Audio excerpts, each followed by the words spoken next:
Hello and welcome to Bread and Butter. My name's Wendy Hargraves. I'm coming to you live from Carlton North, bustling Carlton North. There's traffic everywhere and they're probably all coming to this restaurant, La Luna Bistro, the home of Australia's foremost meat expert chef, Mr. Adrian Richardson. Very lucky to be able to see him today, to pop in for a masterclass in how to glaze Christmas ham. Now, it's only a few weeks to go until Christmas, and Adrian has all the hacks for producing the most beautiful ham. And we're going to be going inside the restaurant and finding out exactly how to do it.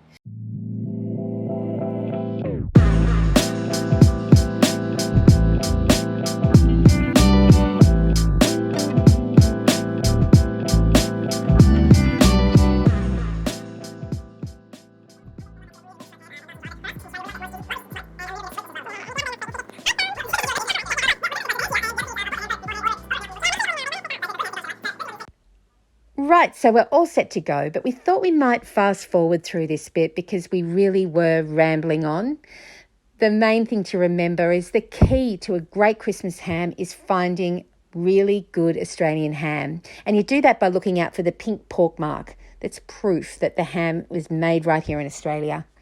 Now, Adrian will argue that it's his glaze that does all the work, so let's just see. Here we go.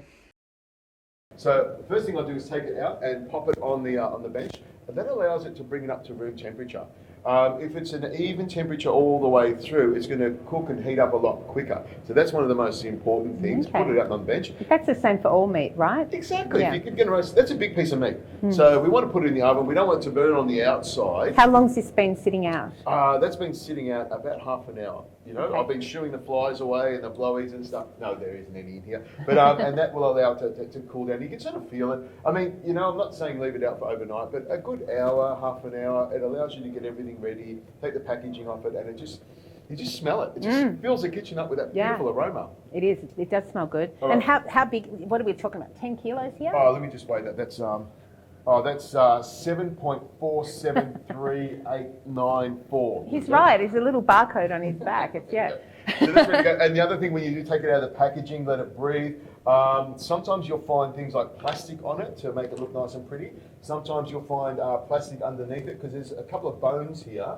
And so they usually put some plastic, or they call it bone guard, over those bones to stop it puncturing the cryovac that's on there. So just have a little check, pick it up, move it around, maybe take a little slice off it and taste it, and make sure you remove all the plastic and netting and anything that's on there. And then we just pop it on there, let it come up to temperature. But for me, it's all about the glaze. Yeah, it is. That's the biggest ham hack of the lot, is having a great glaze. Exactly. And this is where you can get really traditional, or you can get really kinky. It's up to you what you want to do. Tell me you're going kinky. I'm just a little bit kinky. You know me. I've got a few things up my sleeve. Awesome. Now what we're going to do is I've got a little pan here. I'm going to turn this on, this little induction. There we go. It's going already, and we're going to start loading it up with all of our favourite ingredients, or my favourite ingredients, to put together. And you think you're just going to come here and just No, stand I've got here. my champagne. I've got my Prosecco here. Sorry. Appreciate that. And I've got a microplane here. I've got a little bit of ginger. What? So- I have to work? Oh my God. Just a little bit of Okay. microplane ginger, a little bit of microplane orange, and why not, while you're there, put a bit of lime in there as well. Just do it straight onto the board. And you do it straight off here? Yeah. I don't worry about the peel. I think Okay. the peel's where a lot of nutrition and flavour and vitamins and all those things. Okay. Yeah. Cool. I'm drawing it from a long bow here, aren't I? Now the next thing I'm going to start off. I've got my pan on nice and gentle. I've got some of this sugar here. This is brown sugar, and this is wholemeal sugar. So when it's brown like this, it's So wholemeal. it's healthy. It's healthy. It's very good for you. So make sure you put a nice big, say about a cup of that. Now the measurements are a little bit loose here, so we're just going to have a bit of fun. And then goes some honey. This is one of my favourite sweeteners of all The other time. healthy sugar. Exactly. Well, all those little busy bees have been buzzing around and That's true. making this delicious honey. So you make sure you've got plenty of that in there. That's about a cup as well. We've got some of this raw sugar, which is also brown, which means it's wholemeal as well and very good for you as well. In that goes. It's all about the sweetness. This is Oh Christmas. yeah. How much sugar have we got in here now? Oh, we've got a couple of tablespoons. I All think. right. Now, the other thing I'm going to add is marmalade. Now, every Christmas, someone always delivers or gives some fig jam, marmalade, Yep. their favourite hams. this is a great way to grab all those jars and pop it into your glaze. So this is some kumquat marmalade that my stepfather John made for me. He makes a lot of it. Kumquat marmalade. That sounds good. It is. I love a kumquat because it's got that slightly sour and sweetness as well, and it is delicious. I'm gonna. That's a chef spoon. Delicious flavour. So I'm going to get in there with this spoon here. Okay. How much ginger do you need? Oh, that's about perfect. Yeah. So if that's about a teaspoon or a tablespoon of grated fresh ginger, if you can use the powdered ginger, the dry ginger if you want. That works really well. So Okay. here goes the kumquat there, and orange zest as well. I mean, they're all the flavours of Christmas already, aren't they? Yeah, that's right. It smells beautiful. There Oh, you go. except for the. Oops. You take the sticker over there. The sticker, that's we usually take the sticker off, but I'm sort of I'm a bit loose today. So sugar's in there, honey's in there, wholemeal sugar's in there. We need to add some butter. Of course. You want to know why? Because everything's better with butter. Exactly, because butter. That's what It's it is. butter. In it goes. I like the butter because it sort of rounds out the flavour, smooths everything up, and I love using butter. I'm actually on a retainer from the cardio ward in Melbourne. All the surgeons there send me a check every year because I send them lots of customers. Thank you so much, Adrian, they say. Exactly. Oh, my goodness. Cinnamon goes in there as well. A good pinch of cinnamon. Be careful of fresh or ground cinnamon because it is quite strong, so only a little bit of that because we don't want to overpower it. I've got star anise, which are these lovely little star things here. Great flavour as well. You can buy it ground or you can get them whole like that. In they go. And of course, we've got some rosemary. I'll put a couple of little things of rosemary in there as well. We like a little bit of fresh herb in there. And you've done a great job. Now grab some of that ginger and the orange there with my little knife here. And that's beautifully done. So the ginger on a microplane, nice and fine. And the orange peel as well goes in there. You can just peel it off if you want, but microplaning is a great way to get that flavour out of it. Make it nice and delicious. Why not put some pepper in there? 1, 2, 3, 4, 5, 6. You like that? In it goes. And the smell is coming up. It's almost like we're making grown-up toffee here today. It is. And we're going to make it even more grown up in a second. This is lovely. This is also rose blossom water. Ooh. It smells great. You could use it as like a little, there we go, as an aftershave and make everyone nice and happy. But oh, yeah. a couple of drops in that gives it a lovely flavour as well. I love your drops. That's a beautiful one there. Have a little look at that one. You can buy that from any Middle Eastern store. They're worth just a couple of bucks, but they give it a really, really nice flavour. So nice. In that goes. Now we need some adult flavours here. We've got some brandy. I always say when you are adding any alcohol that you do have a little taste of it and just make sure that it's not off. Is it good? It's okay. It's good. It hasn't gone off. Hasn't gone off yet. Really important. And I will say, if you are adding things like brandy over a stove and you are using gas, be very careful because there's a lot of alcohol in the brandy, and if you've got a gas stove, you can get that alcohol burning off and exploding everywhere. So keep it safe. A little tip is if you are adding alcohol and you have got a gas stove and you're a bit worried about it, have a tight fitting lid handy. So if it does pop up and you've got flames going out of control, you can pop the lid on. All the fireys will love that advice because the amount of fires they go to with all that stuff. All right, in goes some Cointreau as well. And we need to taste it. Do you like, what's that little glass jar here? What we do is see this thing here? This is a little shot glass. We're going to try some Cointreau there. Make sure it's not off. Really, really important. How's that? No, it's good actually. It's good. Yeah, it's not off. Now, I'll just give that a little bit of a sizzle. And you can see it's... bubble, bubble, toil and trouble. Oh, man. There. Look at that. And it's starting to bubble away. Now, I'll turn it down a little bit because we don't want it to go over the top. It will be very hot. So you want it, when you're boiling up sugar can boil to a very high temperature. You can get up to 200 degrees. If it hits your skin, it's going to peel off the skin with it. So be very careful. Before peeling off the ham skin. Yeah, you don't want to be, that's the only skin we want to be peeling off. Hit it with a whisk just to break up some of that jam and get it boiling away nice and gently. And look at that butter there. See that butter? It's just sort of melting gently. And I know that, people are worried about the fat and cholesterol in butter. They don't want to eat it because it's, it's not good for you. I know that when I mix it with the marmalade like this and it just simmers away, all the fat and cholesterol in that butter, you can see it, is starting to rise like steam. It's starting to come up. That's the fat and cholesterol coming up. It's rising into the atmosphere and will actually repair the ozone layer. Can you see that?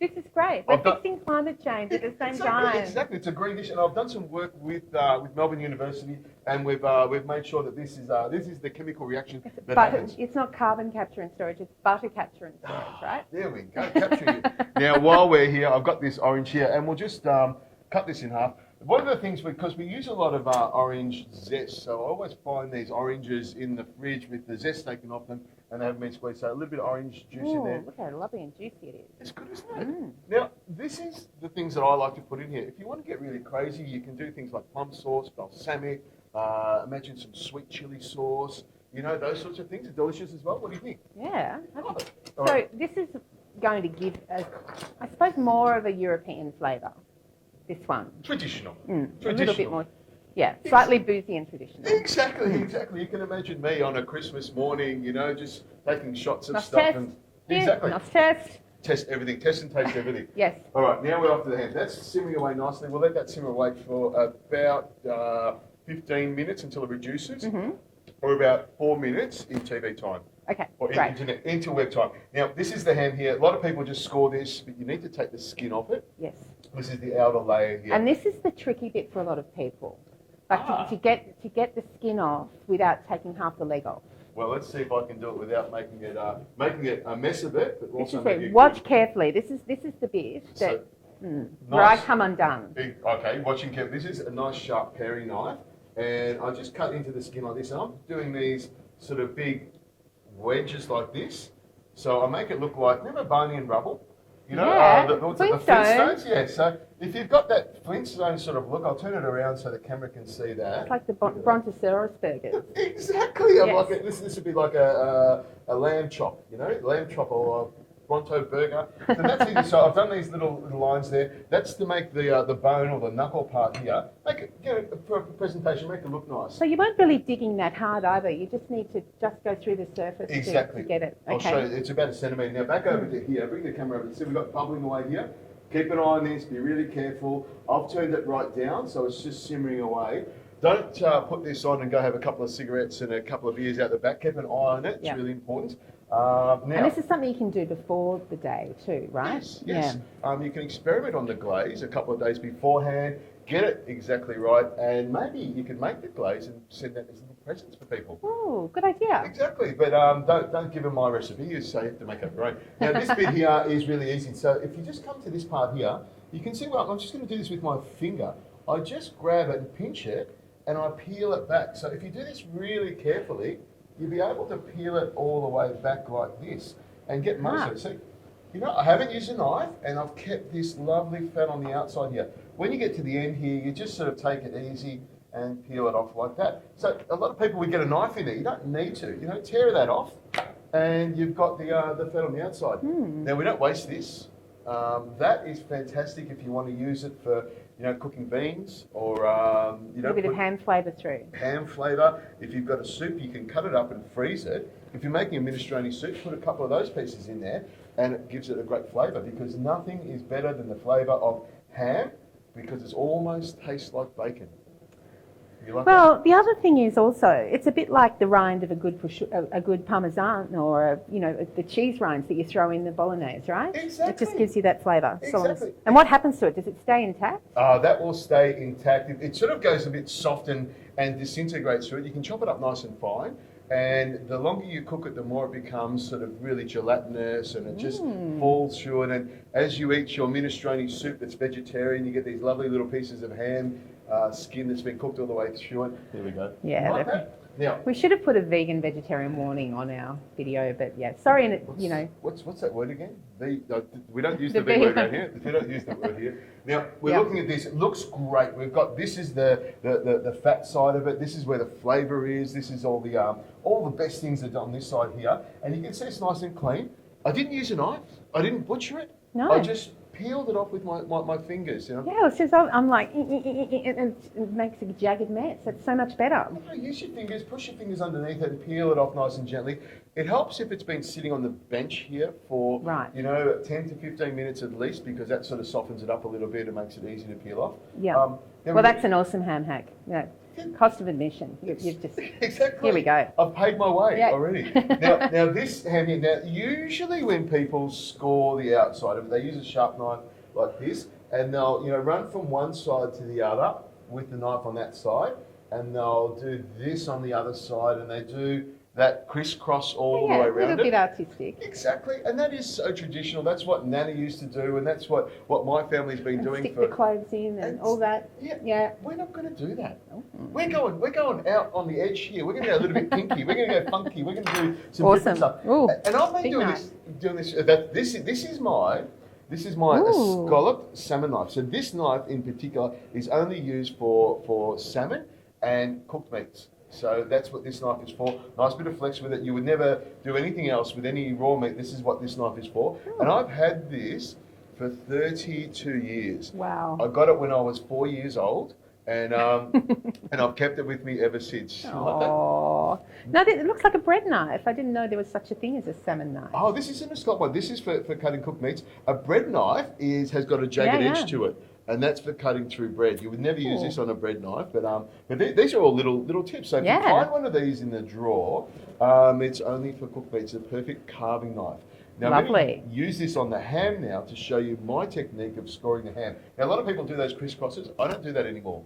I've come across my new method of doing it, which is cutting it all the way through here like this. So I'm cutting the knife through about, what would you call that, like a bit over an inch. Yeah, a bit over an inch, maybe 4 or 5 centimetres. There we go. So I just cut it all the way through. So it goes into the meat.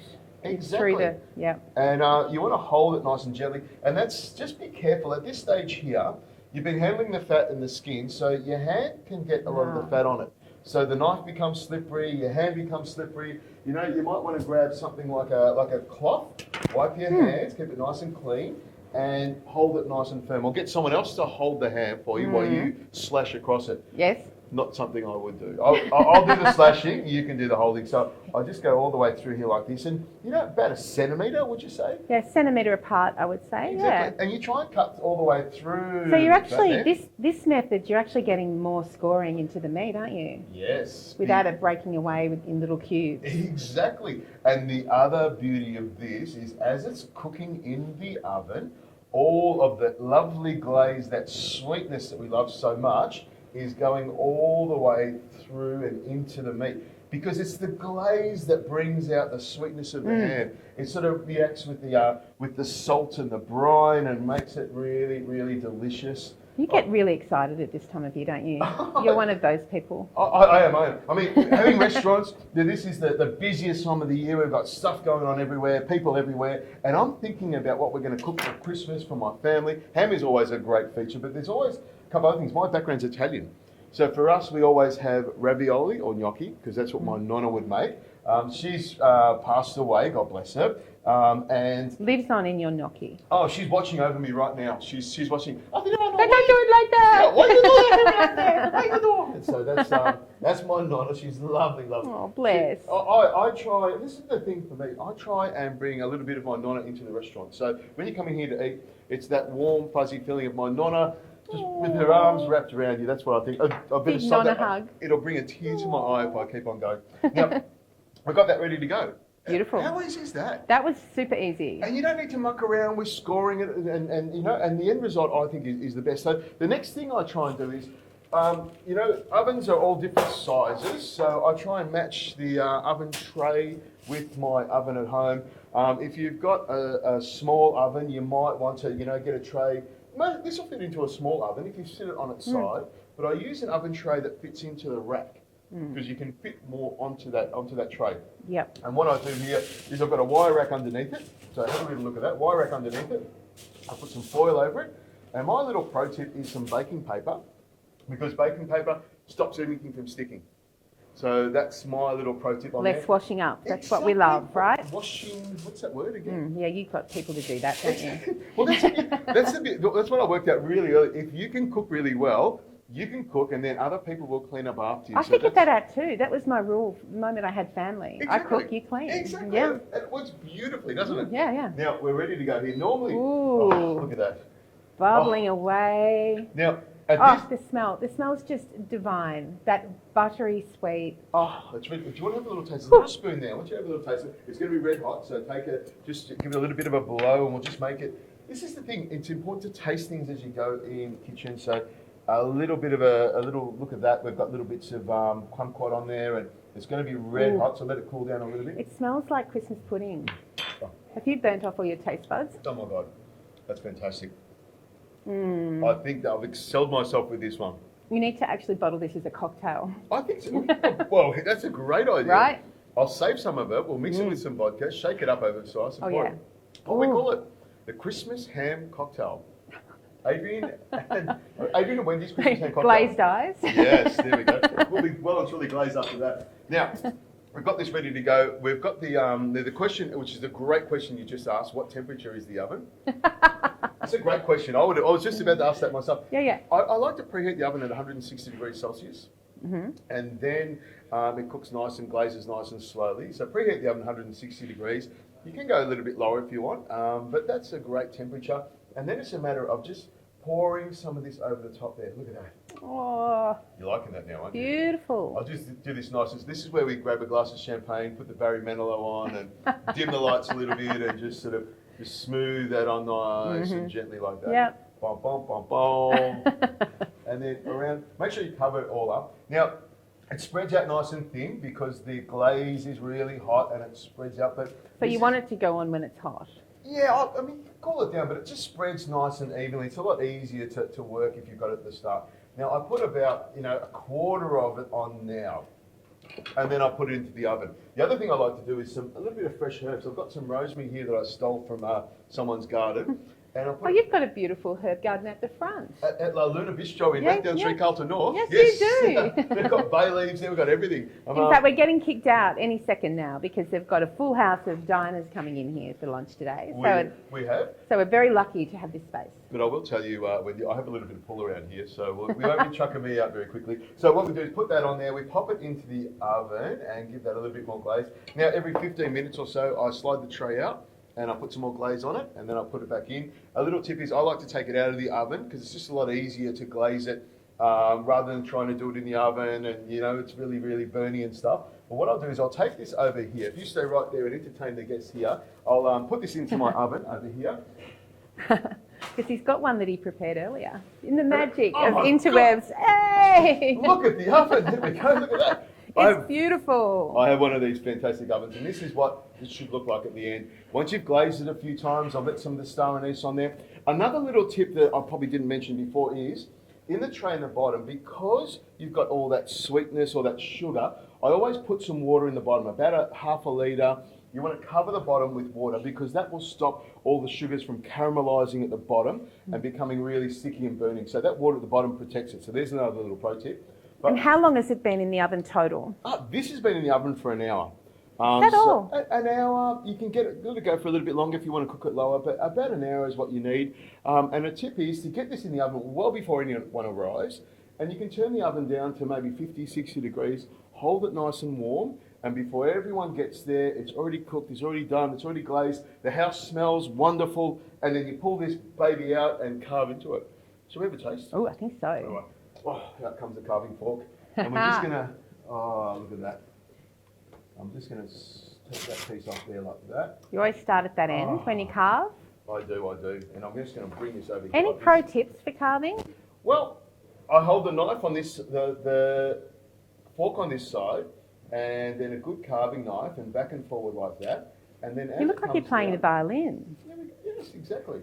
And just peel it off like that. And Oh, then like I hope you can see on the screen how juicy that looks. Oh, fantastic. There's no dryness at all in there. It's just, wow. I don't know if you can see, but I'm actually starting to foam at the mouth.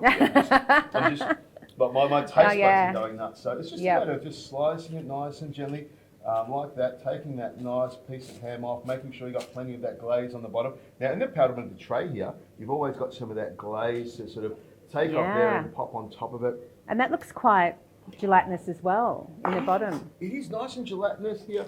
And you take some of that. Oh, look at that. Hello. Normally we'd put it on a plate, wouldn't we? We're just going to, And now tell me, when you're doing the carving and you get to the bone, any pro tips on how to keep your leg going right through the middle of January, so that you've kept going. That you hit the bone and then come around. Can you explain to us the best way to keep going? You just keep cutting around the bone. So you just keep on taking slices off till you get these lovely big slices, and around. Just keep moving around it till you've taken all the outside of it. The bone runs down here, and then there's like a H bone that sits underneath it. That's where the hip is. So one long bone here, a little bit of a bone there, and then the H bone on that side. So you just keep on carving till you get the meat. If you hit bone, just go around it and keep on going. And a good carving knife will do it. Nice flexi carving knife like this, or you might have something like long and thin like this, and they will go around the ham beautifully. Beautiful. And then, have you got a favourite handbag? Handbag? Well, Louis Vuitton is my. Oh, you mean like a handbag? Okay. The best way is to put it into a cotton handbag. Is it Hessian or cotton? Cotton. I just use a pillowcase. Is that wrong? No, pillowcase is whatever. As long as it's a clean one. Yeah. Put it into a pillowcase. You can moisten it and it keeps for forever. We don't cling film it because it sweats and it turns really quickly. So into a handbag, and that'll keep it for a couple of days. There's so many great dishes you can use with it. Now, ham is also, it's the same as bacon. So if you want to cook some fried eggs with bacon, there's nothing better than some ham with it. Carbonara, frittata, you name it, you can cook it with ham. It goes with everything. It's such a wonderful thing. I think we have to come back in January for all the leftover hacks. What do you think? Well, look, in my house there's no leftovers. We can do that, but there's no leftovers because I have teenage boys and everything's just devoured. Now we want to just have a little taste. It smells buttery. It smells sweet. The smell is fantastic. It's literally glistening. Oh, look at that. Moist, juicy, delicious, and I might do something that's really wacky here. I'm just going to dip it into there and just, that lovely fresh. It literally melted in my mouth straight away, but I had to keep chewing because I didn't want it to stop. Oh, and it's fantastic. It's so good. Australian pork cooked to perfection. I can hear Santa Claus. I think he can smell my ham. He's on his way over here. What do you think? Peaking a little bit early, but it's good to be planning for this stuff now, right? Because you need to book your ham, for starters, to make sure you get a beautiful quality leg of ham, right? And then you can spend all of this time plotting a fabulous glaze. You've got some amazing tips here, but really the secret is to just chuck in flavours that you like. Exactly. With lots of butter, lots of sugar. Lots of butter, lots of sugar, a little bit of spice in there as well. But it's not hard to do, and if you make plenty of glaze, you can always save it for later on, give it to someone else, or you want to keep it for yourself. But it's one of the best parts, and it makes everything delicious. Oh, it always does. And the great news is that this will stay on Facebook, and you'll be able to go back and revisit this on the day and just follow along with Adrian with his cooking. Let me tell you that the tips will stay on Facebook, but the ham is not going to last very long at all. Oh my God, I can't wait to apply this to my face because it's not going to be pretty, and I just think I might just do that off air. But it's been an absolute pleasure. Thank you for sharing your beautiful restaurant with us here today at La Luna. Thank you. This has been all brought to you thanks to Australian Pork and the great people at Pork Star, because of course you're one of the pork stars, aren't you? I think I've moved into platinum level because I cook so much pork. So, yeah. Awesome. Yeah. So thanks everyone for coming. It's been an absolute hoot, and we'll have a great Christmas.